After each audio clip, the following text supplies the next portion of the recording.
What is going on, everybody? Welcome back to the channel, and today it is finally time for me to give you my review of the new Mortal Kombat 30th Anniversary Legacy Cabinet. This is one of the most highly anticipated releases from Arcade1up. Finally, we get Mortal Kombat Online. Is it a flawless victory or a fatality? Let's get into the review right now. Let's take a look at the box that this cabinet comes in. It's the same old Arcade1up Legacy Edition logo, but what you will see that is different on this box is that they're highlighting the 14 included games and the addition of online play with their live logo. Assembly of this cabinet is fairly straightforward. If you've assembled another Arcade1up, you're going to find this process very familiar. I like to start with the riser. Wood glue is not required by Arcade1up to assemble their cabinets, but it is just a little extra step that I like to take for some added strength. I also apply a little bit of wood glue to every fastener that screws into wood, and then for every fastener that screws into a metal thread, I suggest using blue Loctite. Now what you see here is pretty standard when it comes to Arcade1up's 3/4 scale cabinets, with the exception of the small extension panels on the bottom attached by these flat metal brackets. And just in front of the speaker support panel, you can see where the new Marquee is going to go, slotted similar to what we saw with Terminator 2. And to show you the difference in the Marquee material and the quality, I'm going to hold this up in the light versus the stock Terminator 2 Marquee, and there's really just no comparison. The blacks look so much better, the colors are just so much more vibrant. This is a major improvement over what we've seen from Arcade1up in the past. And those short side panel extension pieces are not without their flaws. It looks like I have two different shades of red. Not a huge deal because some of this is going to be covered up by the riser, but this could have been avoided if you had a one-piece side panel. Now when it comes time to make your two wired connections, make sure you start with the ribbon cable because the other cable is angled and will get in the way if you insert it first.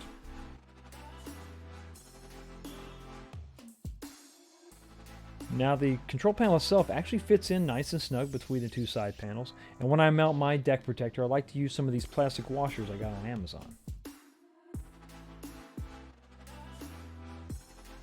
I also like to add a little bit of blue Loctite to the top of my joysticks to kind of keep those bat tops firmly in place. And with all that done, it's time to hit the power switch and see what we got.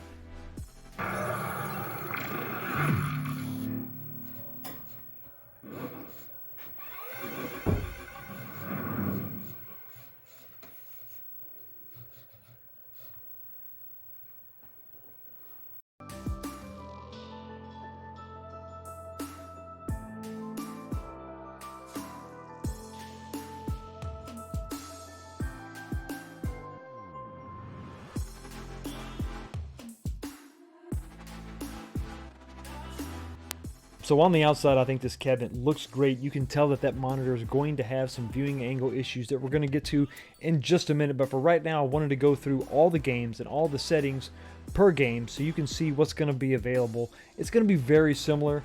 Scan lines are going to be there. It is an option. I tried those on the Mortal Kombat games and they looked pretty good, but I usually play with them off. It's up to you, but it's just not something I prefer.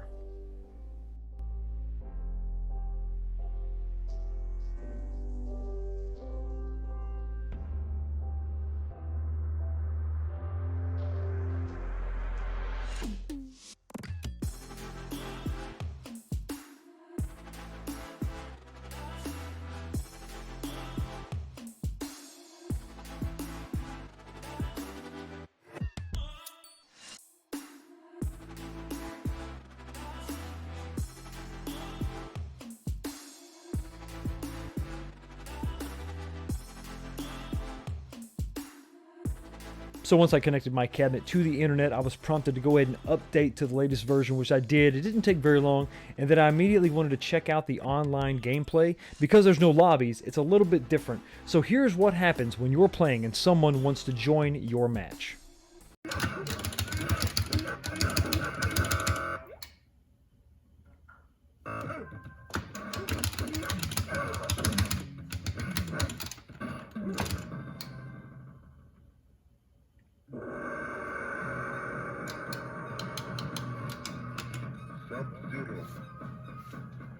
Now, if you don't want to be brutally murdered by Liu Kang, what you're going to have to do is change your visibility. So hit the live button, go in and change that from viewable from everyone to just your favorites, or invisible if you just want to play uninterrupted.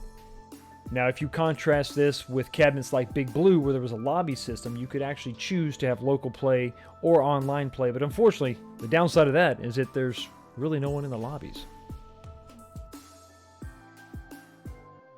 Now let's compare this monitor to the second generation Rampage cabinet, and we're going to start by establishing the angles of both, and then we're going to take the camera and go left to right, top to bottom, and then you draw your own conclusions.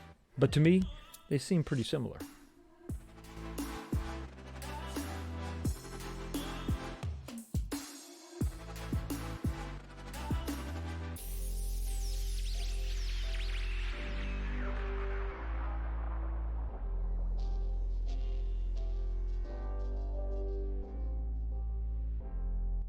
And when it comes to the 3 and 4 player games like Gauntlet and Rampage, once you enter a game, you can select a character from this drop down menu, and then the second player will also be able to select a character, obviously minus the character you have selected. The deck height on this cabinet is higher than Big Blue by about 3 inches, measuring in at 38 1/4 at its lowest point.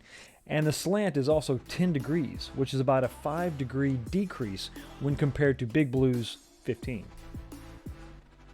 The audio quality is very good, and to give you an idea of the volume, both cabinets sounded very similar, with Big Blue maxed out at 15 and Mortal Kombat set to 10.